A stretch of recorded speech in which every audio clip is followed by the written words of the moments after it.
जिस घर से बेटी की डोली उठनी थी उस घर से उठा पिता का अर्थी। जिस घर में शादी की चल रही थी तैयारी उस घर में पसरा मातम। 55 वर्षीय रामसवद अपने घर से खाना खाकर तो निकला लेकिन वह घर वापस नहीं लौटता है। उसका शव जब सुबह ग्रामीण देखते हैं तो उनके पैरों तले जमीन खसक जाती है और हत्यारे वहीं नहीं रुकते हैं, उनके शव को जलाने का भी प्रयास किया जाता है। क्या है पूरा मामला, इस पूरे मामले के तह तक हम जाएंगे और इस समझने का प्रयास करेंगे कि आखिर इतनी बड़ी दर्दनाक घटना के पीछे की असल वजह क्या है। जय हिंद, आप देखना शुरू कर दिए हैं एबीसी हिंदुस्तान और मैं हूं कुमार बबलू। तो साथियों बता दें कि गोरखपुर जनपद का एक थाना लगता है जिसका नाम है बांसगांव। बांसगांव थाने क्षेत्र का ही एक गांव लगता है जिसका नाम है एकदमा गांव। एकदमा गांव का रहने वाला एक व्यक्ति अपने घर से शाम तकरीबन 9:30 बजे घर से खाना खाकर तो निकलता है लेकिन वह घर वापस नहीं लौटता है। उसकी निर्मम तरीके से हत्या करके उसके शव को हरनही चौकी के समीप उसके शव को फेंक दिया जाता है और जलाने का भी प्रयास किया जाता है। बता दें कि इस व्यक्ति की पहचान एकमा गांव का रहने वाला रामसवद के रूप में हुआ है। रामसवद मजदूरी कर अपने परिवार का पालन पोषण करता था।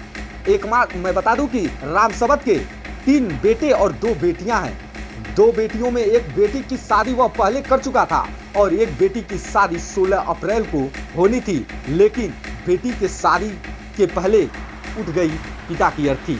जब सुबह लोग टहलने के लिए निकलते हैं तो हरनही के पास एक व्यक्ति की जो शव है वो देखते हैं और उसकी पहचान रामसवद के रूप में करते हैं। बता दें कि देखते ही देखते लोगों की हुजूम वहां उमड़ जाता है और उसकी सूचना तत्काल पुलिस प्रशासन को दी जाती है।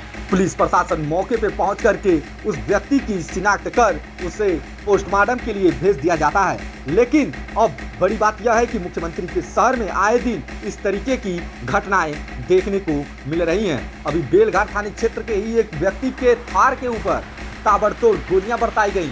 वहीं अगर हम बात करें गोरखपुर जनपद के चौरी चौरा थाने क्षेत्र में डबल हत्याकांड को अंजाम दिया गया था। अब वहीं हम बता दें कि बांसगांव थाने क्षेत्र के हरनही में एक व्यक्ति की निर्मम तरीके से हत्या कर दी गई है। अब देखना होगा कि इन मामलों का खुलासा आखिर प्रशासन कब करती है।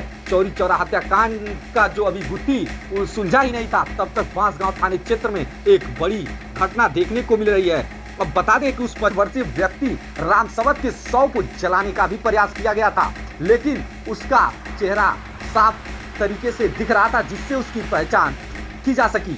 अब प्रशासन के लिए चैलेंजिंग है कि वह कितने कम समय में इस पूरे घटना का उजागर कर देगी। अब इस पूरे मामले को लेकर के छानबीन तो चल रही है लेकिन अब प्रशासन के लिए बड़ा चैलेंजिंग साबित होने वाला है।